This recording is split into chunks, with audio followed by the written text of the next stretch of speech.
My name is Prabha Sankaranarayan. I'm originally from India.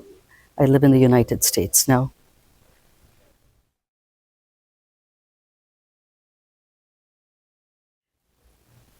MBBI, Mediators Beyond Borders International. It is an amazing community of peace builders from all over the world who are committed to building a peace-able world.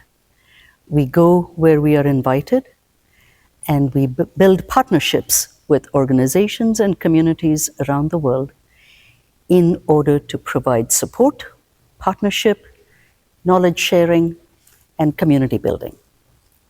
It started about 16 years ago, was established in the United States, and we now have collaboration regions in Australia and in Europe, and we are planning our next one to be the North American one.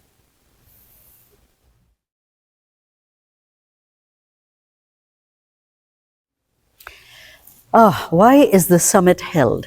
It is held because so much of our work is done when we are far apart from each other, and this is an opportunity for us to come together as a community. Our members come from over 40 different countries, and this is a time when they all come together. This is often the first time members who might have been on committees or collaborating online are meeting in person. So it's a chance to connect, to build relationships, to learn from each other, to dance and sing and eat and have fun together.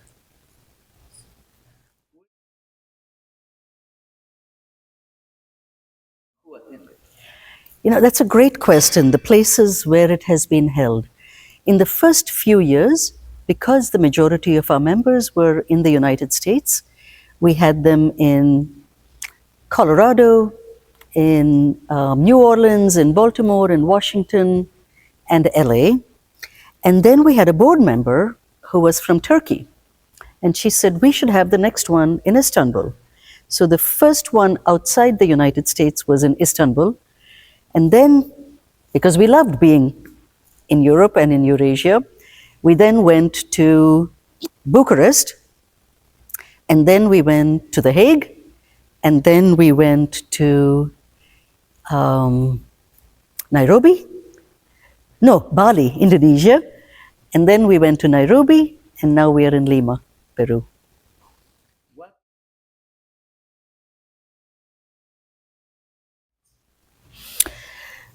What has been really important as a lesson from other summits and congresses, we call them both summit and congress, is that it is really important for us to come together in person. And that sense of needing to come together in person was really emphasized after COVID. It became a place where new projects have been initiated, new partnerships have been formed, and new members have joined this community. So every time we have a summit, we hope to make new friendships and partnerships and grow the organization's ability to provide services to more communities.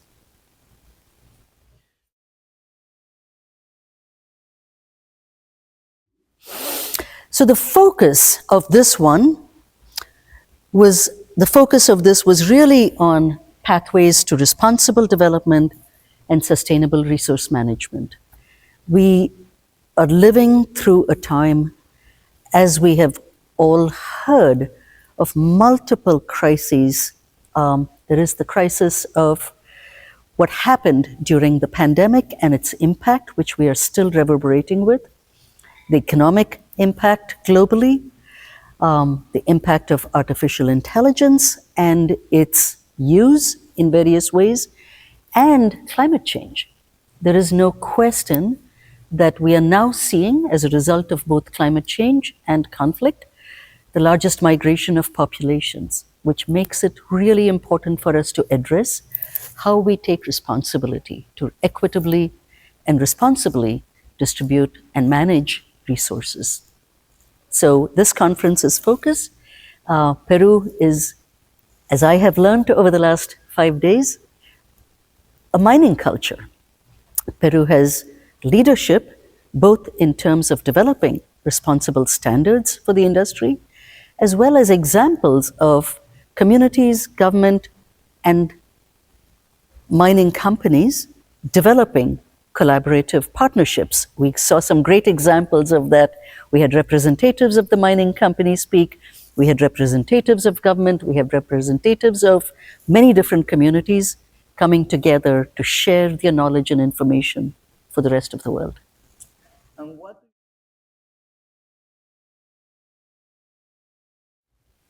Oh, if this morning was an example, it is one of joy. It is truly one of recognizing that when we are in community with people with whom we share values, we are inspired and rejuvenated.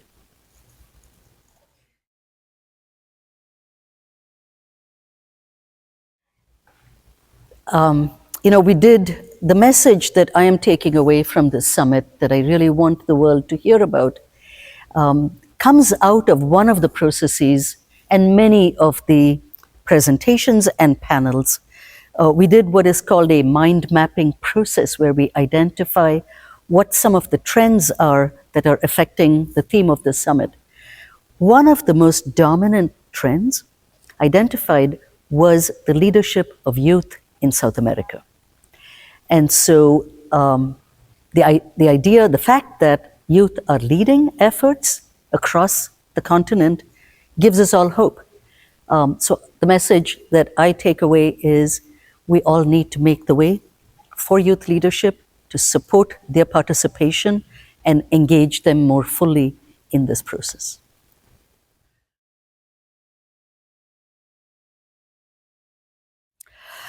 Benny, so many participants have talked about the fact that coming to a summit like this and not just listening to panelists and speakers, but also engaging with people from around the world has many different impacts. They feel supported, they feel challenged in some places, they have received many different ideas about what works in different communities that they can now take back. And there's a really big focus on education. I'm looking there because what they created, what the participants created, was a plan for what they would go back and do in their communities. And so the impact we hope to see over the next few years is how they are implementing many of the things we talked about here in their own communities. And that's really important for us. So it's not just a place where we come to talk to each other, but we walk away with skills and tools to implement in our own communities, in our own governments, in our own companies.